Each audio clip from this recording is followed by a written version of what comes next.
नमस्कार, TV news में आपका स्वागत है। वैसे तो झारखंड का मिजाज हमेशा सत्ता बदलने का रहा है। वोटिंग परसेंटेज में इजाफा हो या गिरावट, सत्ता बदलती आई है, लेकिन रुझानों में ये ट्रेंड बदलता दिख रहा है। ताजा रुझानों में झारखंड मुक्ति मोर्चा यानी जेएमएम की अगुवाई वाला इंडिया ब्लॉक 88 में से 50 से अधिक सीटों पर आगे चल रहा है। ये रुझान नतीजों में बदलते हैं तो सूबे में हेमंत सोरेन सरकार की वापसी तय है। जेएमएम 31 सीटों पर आगे चल रही है। जेएमएम की गठबंधन सहयोगी कांग्रेस 12, आरजेडी 6 और लेफ्ट 2 सीटों पर बढ़त बनाए हुए है। झारखंड के इन रुझानों के बाद अब बात इसे लेकर हो रही है कि क्या हेमंत सोरेन की जीत का दरवाजा जेल से खुला। लोकसभा चुनावों से पहले प्रवर्तन निदेशालय ने मनी लॉन्ड्रिंग से जुड़े मामलों में मुख्यमंत्री हेमंत सोरेन को गिरफ्तार कर लिया था।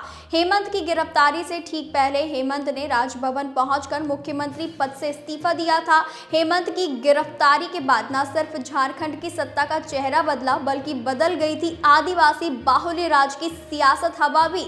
आपको आगे बताते चलते हैं कि आदिवासी समाज जेएमएम का कोर वोट बैंक है। हेमंत की गिरफ्तारी को जेएमएम ने आदिवासी अस्मिता से जोड़ दिया।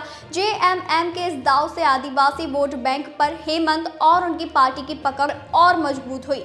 लोकसभा चुनाव में आदिवासी बाहुल्य इलाकों में जेएमएम और इंडिया ब्लॉक का प्रदर्शन अच्छा रहा था। विधानसभा चुनाव के रुझानों में आदिवासी सीटों पर जेएमएम की लीड इसी तरह संकेत मानी जा रही है।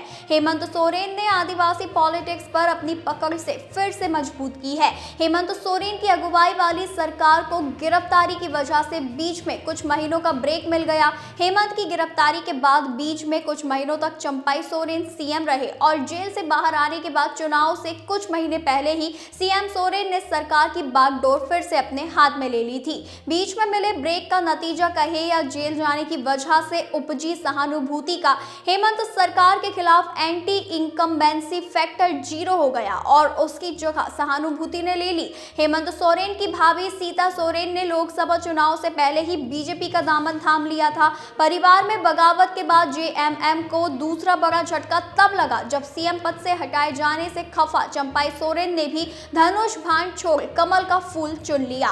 पहले हेमंत की गिरफ्तारी और फिर ये दो झटके। जेएमएम एक आदिवासी सीएम का उत्पीड़न करने, परिवार तोड़ने और येन केन प्रकारेण सत्ता पर काबिज होने के लिए विपक्ष पर हर हथकंडा अपनाने का आरोप लगाकर हमलावर हो गई। ताजा रुझान अगर नतीजों में बदलते हैं तो ये इस बात पर मुहर की तरह है कि सत्ताधारी दल विपक्ष के खिलाफ नैरेटिव सेट करने में सफल रहा।